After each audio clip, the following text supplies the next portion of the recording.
My name is Amy Usher, and I am a friend of Kim Turner's. And she invited me to come and answer some questions that you guys had about parenting and stress and how to get through this challenging time. So hopefully I can be of help to some of you today. You sent in some really great questions, so I'm excited to answer them. Just a little bit about myself. I have two daughters. My oldest, Eleanor, is almost 7. She's in first grade. And my youngest, Calla, will be 3 next month. So I've had the opportunity to do virtual learning, which has been an experience, as well as handling some of the toddler preschool tantrums that some of you described in your questions. Professionally, I have a PhD in clinical psychology and a specialty in neuropsychology. What that means is that I primarily do a lot of assessments and evaluations with kids, but then I also do therapy working with kids and families and parents, dealing with a lot of the same issues that you guys are describing. Certainly that's been a major topic recently is how to kind of navigate through all of this more recently. And I think anxiety in general has been a very common issue with a lot of kids that we see. I work at a private practice called Square One. We're located in DuPont. Some of you may have heard of us, but we offer lots of services for kids and families.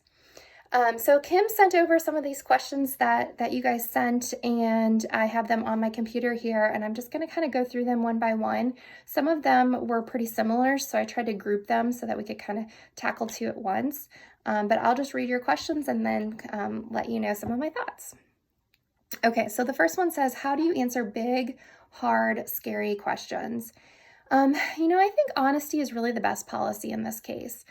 I think it's important for you to be telling your children exactly what you want them to hear rather than them hearing it from somebody else and not knowing how they're receiving it.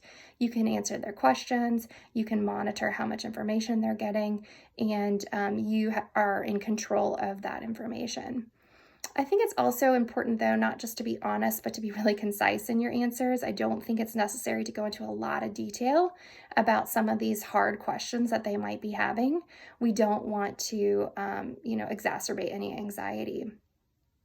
It's also important to really monitor the information around them. So if you tend to have the news on in the background, you want to make sure that you're kind of sheltering them from too much information related to COVID. Also kind of be mindful of when you're talking to your spouse or to other family members, if you are discussing COVID-related issues, even if they're relatively benign, I would still be pretty mindful of that because, kids' minds, they kind of jump to conclusions or they start wandering and thinking about their own things. And so we want to make sure that we are monitoring what's being said in front of them. How do we encourage safe practices, hand washing or distancing, for example, without causing real long-term harm or fear in kids? So again, I think providing them with honest but concise explanations for why we're doing this is really important. And I don't think you need to go into a lot of detail about what are all the possibilities of the things that could happen. They might ask questions. Would grandma die if she got this? And so I think you can be honest, but brief and to the point. You don't need to go into overly too much detail about that. So for example, saying things like, what we know is that most people who get this disease are fine. It's just like getting the flu or the cold, and they tend to get better. Some people do get really sick and have to go to the hospital, but most people do just fine. And leave it at that. I don't know that you need to go into much more detail than that. I do think, though, they should understand the importance and the seriousness of why we need to follow these rules. So really emphasizing that the hand washing and the distancing is really important. Okay, so this next question says, sleeping patterns have been disrupted because all of this. What's the best way to handle it? Routine, routine, routine. So it is so important to keep a good sleep schedule with your kids. Whatever your sleep routine was prior to quarantine, I would recommend keeping that sleep routine now. It might look a little bit different because we don't have things to wake up for anymore, right? So you're not having to be at school at a certain time or be at preschool or daycare or Mother's Day out. So they don't necessarily have to get up at a certain time. But I think it's really important to try to maintain that same routine that you had prior to quarantine. Now, if they are naturally sleeping until 7:30 and they used to wake up at 7, I think that's fine to alter the schedule a bit. Make sure that they're kind of getting to bed within that half an hour that they would have normally gone to bed if they're waking up about a half an hour later. So just because they can sleep in, I wouldn't necessarily recommend them staying up very late the night before. Also, I think it's really important to have a good bedtime routine. If you haven't already established one, that would be my first piece of advice, is to make sure that you have that nice, relaxing bedtime routine that is consistent every night. So for most parents, that might consist of bath, getting in your pajamas, brushing your teeth, reading books, singing a song, kisses, lights out, something like that, and making sure you're keeping that routine every night with them that you can. That predictability is really helpful for kids in terms of reducing anxiety, but it also kind of helps our brain get ready for bed. We know what's coming. That's true for adults too. Make sure that you also aren't forgetting about just natural healthy habits. So making sure they're getting enough physical activity during the day, enough time outside, making sure that their diet is reasonably well balanced as much as you can, or at least that they're eating regularly, and limiting screen time. Screen time is really hard right now. Prior to quarantine, most of us would recommend to parents of, school-aged children to age 2 to school age, no more than 2 hours of screen time a day.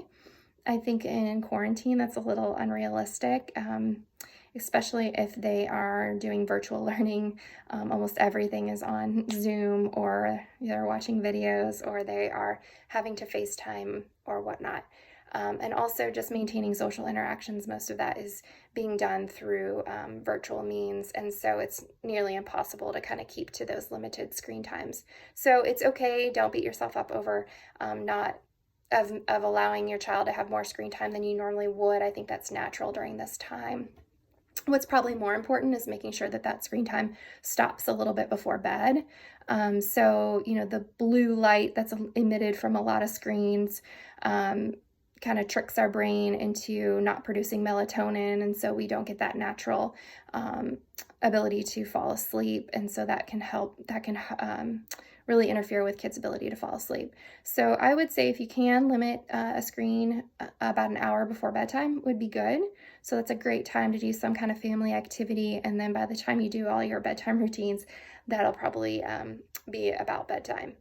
So try to limit that, keep your routine, and try to keep them going to bed and waking up around the same times every day. Okay, now this next question says, how do I explain to them that mommy isn't used to spending 24/7 time with them, and I honestly just need them to give me space, but I don't want to hurt their feelings? Unfortunately, this whole experience has made them way clingy when they've never been clingy kids. The clinginess is probably a little bit of that uncertainty that this time has. I don't think that you necessarily need to say that, mommy isn't used to spending this much time with them, but I think that you can just explain to them that mommies and daddies are adjusting to this all these new changes too, and sometimes we feel overwhelmed and stressed and frustrated. I think that this actually is a perfect opportunity to model coping for our children.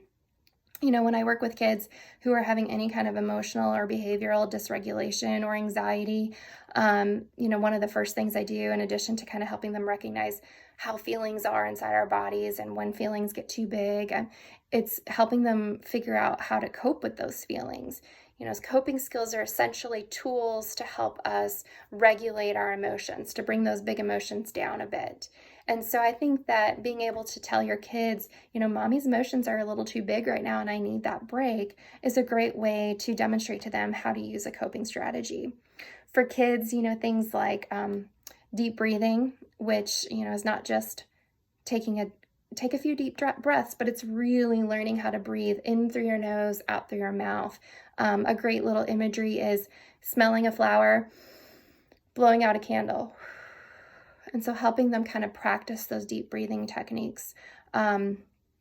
taking a walk, distracting ourselves. When we're focused on something, our emotions tend to stay high. When we get distracted, our emotions come down. So that could be, watching a show or iPad. It could be interacting with somebody. It could be going for a bike ride. Physical activity is a great coping strategy as well.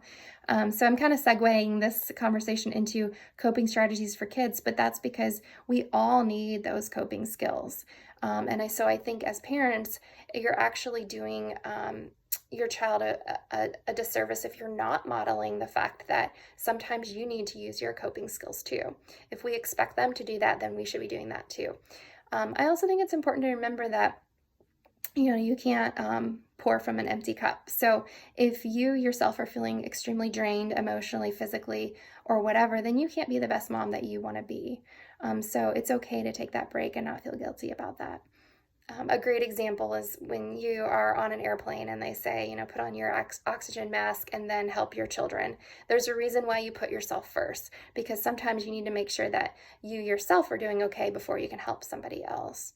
So alleviate that mommy guilt, model those good coping strategies for them, and even if in the moment you're feeling too frustrated to really explain to them why you need that break, go ahead and take that break, or have dad take over, or grandma, or somebody else, while you kind of calm yourself down or get away for a while. And then when you come back, you can talk to them about, how emotions sometimes get big and how we need to learn to manage those emotions.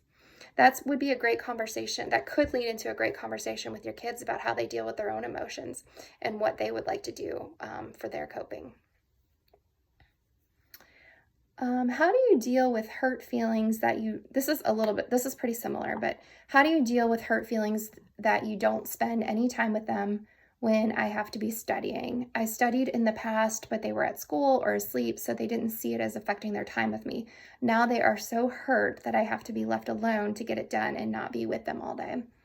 So I guess this mom is basically saying that she used to be able to study in times where they weren't around, and now she's having to study a lot more when they're around. I think it's really important for you to maintain a consistent schedule with your studying time. So I would recommend having a designated study time where you are off studying. Hopefully you have somebody that is around to help cover for you while you're doing that. I'm not sure if you have another parent there or someone else to help caregive, but ideally it would be great if you had some set time frames, like an hour in the morning and an hour in the afternoon, or however much time you need, where you can actually go off into a different room and shut the door and kind of label that for them as this is mommy's time to study, so that they have that understanding. I think that if there's not a set time for that, what can happen is that it might feel like to kids that you're constantly needing to study because, time is a little skewed when you're a kid. And so even though you really are saying, no, I'm only getting 15 minutes in here, 15 minutes in there. So for you, it's not nearly enough. But for them, it might feel like, oh, mommy's talking about needing to study all day. And it feels very long. But if they know, okay, from 9 to 10 in the morning, mommy's going to be gone studying, they can kind of anticipate when you'd get back and ready to play with them. I think if they're still struggling, another thing to think about is really trying to be intentional about spending time with them. And if you can, even doing one-on-one time. So if you have more than one child, really trying to carve out when can we have some special just mommy and me time for each child. That doesn't have to happen every day, of course. It could be maybe once a week or once every couple of weeks, in addition to just your regular time with the kids. But having that one-on-one time, I think, is really helpful. And also just remembering to be really present when you are with the kids. It sounds like, if you're studying and you're a mom, that sounds very difficult to do both of those at the same time. And so your mind might often be, like many of us, off thinking about our to-do lists or what needs to get done, or worrying if we're going to be able to get it done, or I'm going to be too tired to get it done. So trying to really, when you're with them, be fully present with them and in the moment, and kind of leave those worries aside. Okay, the next question says, how do you know when to stop pushing? In other words, how do you know when they need a break from a school assignment or chore, etc.? I think it's really important to remember that just like we're struggling with quarantine, our kids are struggling too. Not only are they totally been thrown out of their routine and their schedule and taken away from their friends, but now they're expected to do their work outside of the classroom in a, sometimes chaotic and very distractible environment, and listening to mom instead of a teacher, and having to, in some ways, teach themselves or always ask for help because no one's teaching the lesson. So I think it's important to remember that this is really challenging for them too. They may not show it the same way that we do. They may not be able to articulate those feelings, but I think it's safe to assume that all kids, they might be thriving in certain ways and all kids might be struggling in certain ways. And it might change day to day, just like it does for us. So I think that if you see that your child's struggling with a task or an assignment, that it's okay to pull back. A lot of my work that I do with kids is with those who are really struggling quite a bit and quite often. So I've talked to quite a few teachers and schools lately, and I feel like the overwhelming message from these teachers has been to really, trump overall well-being and mental health over, checking every box on the to-do list for academics, because, we know that we can get those kids caught up, but we want them to come out of quarantine feeling good about themselves, having good self-esteem, and not being ridden with anxiety or feeling bad that they weren't able to do what they were being asked to do. So I think it's okay to pull back and know when it's too much, and revisit it, have them come back to it later, maybe another day, take a break, do something fun, and then try again later. And don't be afraid. I know we're almost at the end of the school year, but I would also suggest to not be afraid to ask your teachers for help. I have found teachers to be incredibly helpful during this time. A lot of them saying, you know what, that assignment's not really necessary. Let's just focus on these important ones. Or reaching out personally to the child to have some more additional one-on-one FaceTime with them, or whatever it is they need to have that extra encouragement. I mean, sometimes it's helpful just to have the accountability from the teacher rather than mom or dad. That's a lot harder.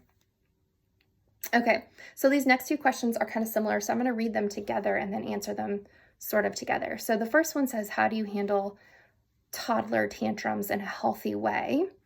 And then the other one says their child is having emotional breakdowns all the time, gets angry very quickly, gets upset and cries very quickly, now becoming more physical with these emotions as well. Has always been an outwardly emotional child, but it has become more so with age. Okay, so let's start with the breakdowns. I think that doing a little bit of assessment is really helpful. What I mean by that is kind of monitoring the emotional outbursts or breakdowns. So you could get an app on your phone. There's lots of like temper tantrum apps that you can look, and they're pretty straightforward. But what the point of the assessment is to really figure out, are there certain triggers that are causing these breakdowns? Some triggers are very obvious, like fatigue, for example. I can pretty much guarantee that my oldest is going to break down at a certain time because she's just overly tired. But other triggers are less obvious. And so sometimes doing a little bit of just monitoring and watching and trying to figure out what those triggers are can be really helpful. And then the goal would be to really try to eliminate some of those triggers. So I've had some kids where it was as simple as they needed to get proactively a snack at a certain time to prevent the hunger, because the hunger ended up being a trigger for just getting really frustrated and kind of flying off the handle real easily. So sometimes it can be as simple as that. But eliminating triggers when you can. The other thing that I would recommend is kind of circling back to what I was talking about with the coping skills earlier. So kids need to figure out a way to handle those big emotions, and so helping them find out what works for them. So when the child is calm, certainly not during a breakdown, because none of us can think clearly when our emotions are really, really high. But when, take some time out one day and talk to your kids about how you want to introduce this idea to them about coping tools. Sometimes I'll phrase it as, a toolbox has lots of different tools in it. And so we're going to develop a coping toolbox so that we have lots of different tools, things to try, things to do when we're feeling mad or frustrated or worried or upset and we're not sure how to handle our emotions. Other kids have found having a little special place in the house helpful. So we might identify an area in the house and call it like their coping corner. Some kids really love those like tight spaces. And so if you have one of those like blow up tents, kind of blowing, or the pop up tents, kind of putting that in the corner, and then they fill it with blankets and stuffed animals and some of their favorite things. And then once you develop this coping list, you can kind of keep some of those things in there. Like a lot of kids do well with sensory types of coping skills, like maybe Play-Doh or something of that nature. So you can keep some in there, or a favorite stuffed animal, or, just things in there that, Legos or coloring or drawing, whatever they like to do, things that they find soothing. Maybe there's music in there that they can play. And so helping them come up with lots of different ideas, just brainstorming, what are some things that might work. So I would encourage some of the things on the list to be sensory in nature, some of them to be active in nature. So like taking a walk or riding a bike, going outside, playing soccer with dad. Some of them may be solitary soothing activities like reading or coloring or Legos. Some social interaction, so playing a board game or talking with mom.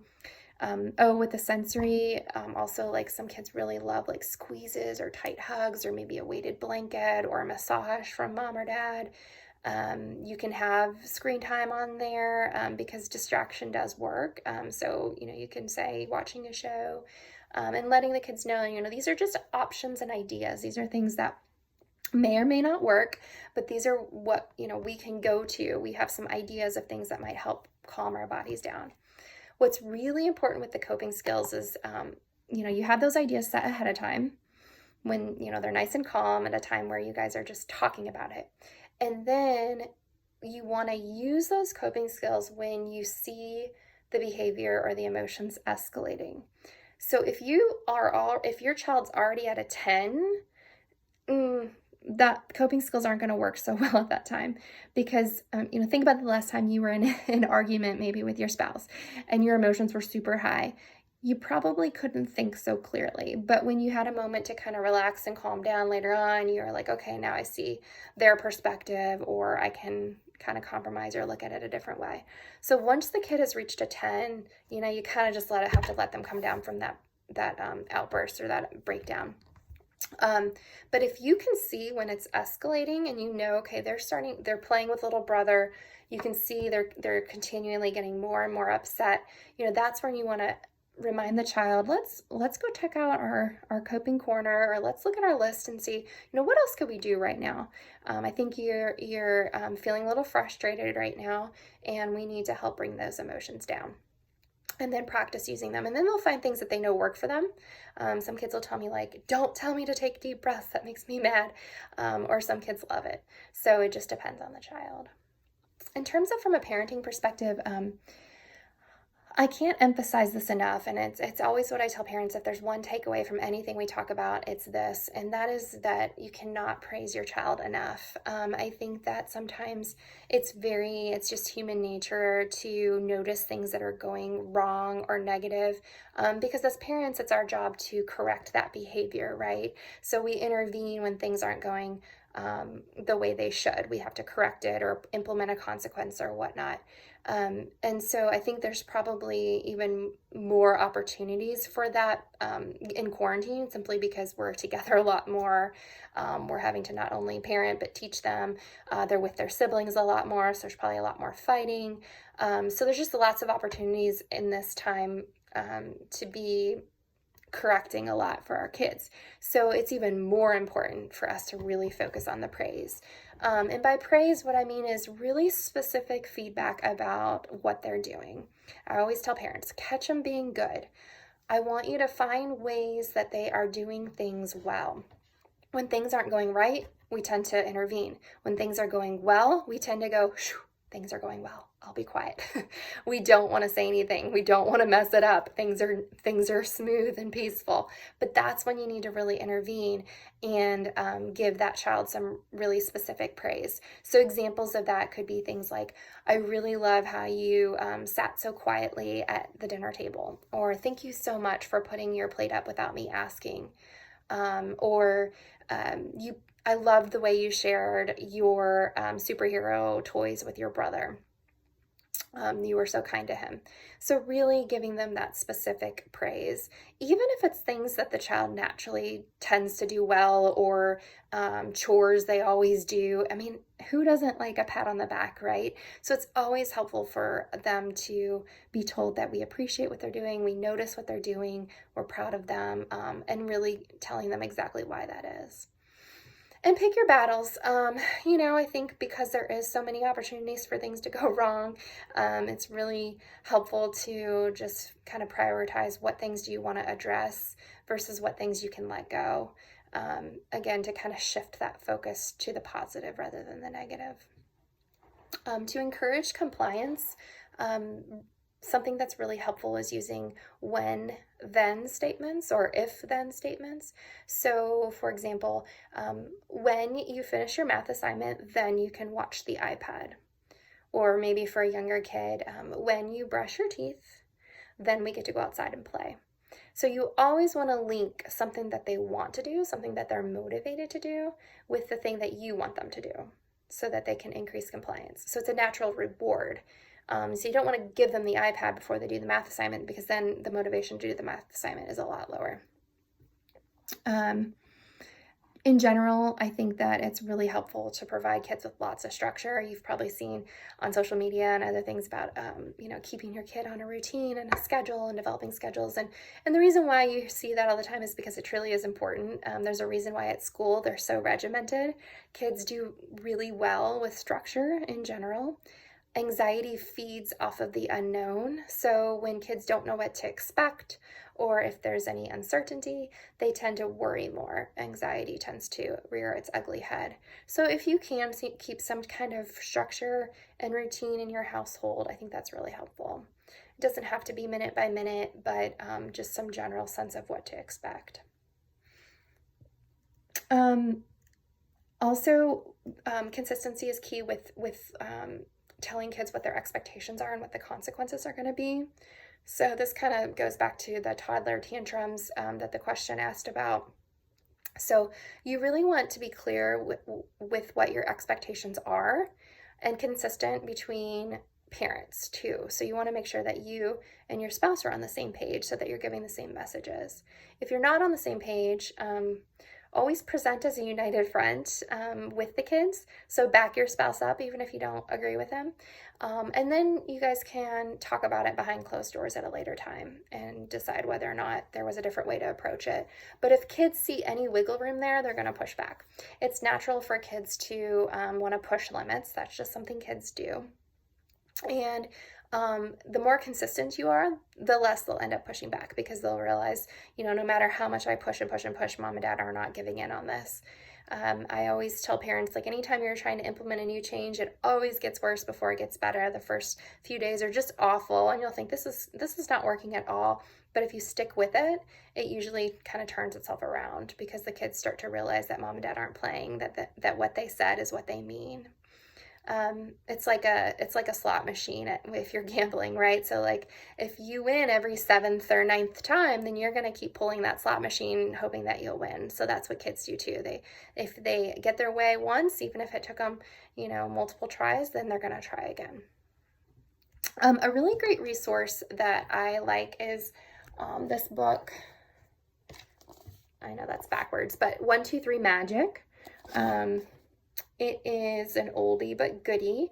So it is a super easy to read, gives great examples, book, just general parenting book. I recommend it for a lot of parents. It's great for toddler all the way up through school age. I mean, some of their examples even include older kids too, but I think it's particularly good for like toddler through school age kids. It talks about how to use warnings, the 3 different warnings, what the frequency of that is, how long between the warnings, when to give the consequence, when not, etc. So if you really feel like you could use some more guidance with how to implement a timeout or how to handle the tantrum, check out that book. I think it's really helpful for some of those questions of just the walking you through it step by step.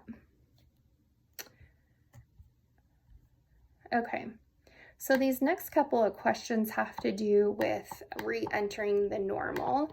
So this one says, how to help kids re-enter normal events friends after being so cautious and cut off.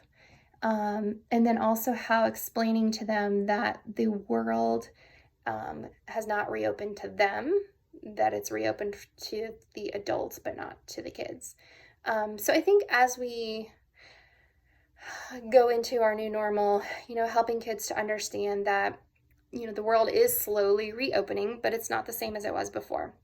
So we still have to be really careful and make sure that we're safe and follow these rules, but that we are slowly starting to, mommies and daddies are going back to work. We're not going back to school yet. We're not going back to camps yet. Pools aren't open yet. Please, pools open. But that, we are slowly going that direction. It takes time, but first and foremost, it's important for mommies and daddies to work. So that's why we're doing that first, explaining that to them. I think in terms of the rules about, because this other question asked, how do we tell kids to keep their space and things like that. So in terms of those rules, I think just being very clear with what the rules are, very concise and to the point so that they understand. It might be helpful to kind of go through some examples with them. So things like, if we get together with other families, is it okay to ride bikes next to the other kids? Is it okay for you to hug your friends? Is it okay for you to wrestle with your friends? Go through some of these examples and see what they say. If they think it's okay to go up and hug their friends, then you need to, come back and say, well, that's actually something we can't do yet. It's okay for us to be, near our friends, but we need to keep our hands to ourselves. We need to keep our hands away from our face, whatever it is. So I think just making sure that you are explaining the rules to them in a way that they understand, really simple, straightforward, and give good examples and kind of work that out with them. In terms of re-entering normal, anticipatory guidance is always really helpful. So just kind of walking through what to expect, step by step. So yes, we're going to go over to grandma's house, but we still aren't going to be hugging grandma. So it's going to look like this. Here are some things we can do with grandma. Here's some things that we can't do with grandma, and kind of just, guiding them through that so that it's not so ambiguous. Okay. I think this might be the last question. How to deal with apathy in your children. The virtual socialization turns them completely off and they've been content to just pretend like there is no outside world. Yeah, that's an interesting question. I've actually noticed my oldest she doesn't seem as interested in FaceTiming her friends, whereas before she wanted to do that all the time. So I don't know that I would have necessarily called it apathy, but maybe it feels more like apathy in your child. I'm just wondering if they're a little bit tired of all of the virtual meetings. I've had a few of my therapy patients who have also been begging to come back into the office. So I think they're kind of getting a little bored of doing everything over the phone. But I think in answer to your question, it makes me think of when I was in the beginning of this quarantine, we were going on a walk and it was near a pond, and we found a nest of goose eggs, and this was when the flowers are still blooming, and it just kind of hit me about how nature and the world continues to grow and move on and develop, even though we feel very much like we're standing still. And so I think somehow kind of taking it outside of yourself. So whether that's sort of giving back to the community in some way, or maybe you can have that conversation with your kids about, how some older adults in nursing homes are unable to see their family members and how they might be feeling. And is there anything we could do to kind of help them feel better? And so perhaps you make cards for them, or you prepare some care packages if you have family members in assisted living situations, just to kind of take it outside of ourselves. I think that could be really helpful. The other thing that we've enjoyed doing as a family is kind of somewhat of a gratitude, not a gratitude journal because we're not writing it, but just some focusing on what we're thankful for, the things that are going well. So every night around the dinner table saying, what's one thing that you really enjoyed about today, or one thing you're really thankful for, or one thing that went really well. I think that's a nice way to shift your focus into appreciating what we do have despite everything being out of sorts. Okay, so those are all the questions that I have. I think just some general thoughts that I wanted to make sure. I think you guys have touched on everything that I wanted to make sure that I touched on, but I just want to re-emphasize that I think this is a time where we really need to give ourselves some grace, forgive ourselves. We're not going to be perfect mommies all the time, nor are we in the regular world, but just remembering that, we're all navigating uncharted territory. This is new for all of us. There's no rule book. We're trying the best that we can. So don't feel that mom guilt that you're not doing everything perfectly or you're not succeeding. We're all going to have bad days. Sometimes it's just, waiting for that fresh start the next day. Also, don't be afraid to ask for help, reach out, keep that balance of taking care of yourself, socializing, connecting with other people, exercising, whatever it is that makes you feel good so that you can be the best you possible, so that you can be the best mom possible. I hope that some of these answers were helpful for you guys. If you have any questions or if you want to talk about anything further, feel free to reach out to me. Kim has my information and she's welcome to pass that along to you guys. Or if you have questions about, therapy or evaluations, or think that maybe your child could use somebody to talk to and you just want to talk with me about what to expect, I'm happy to do that as well. Okay, take care. Bye-bye.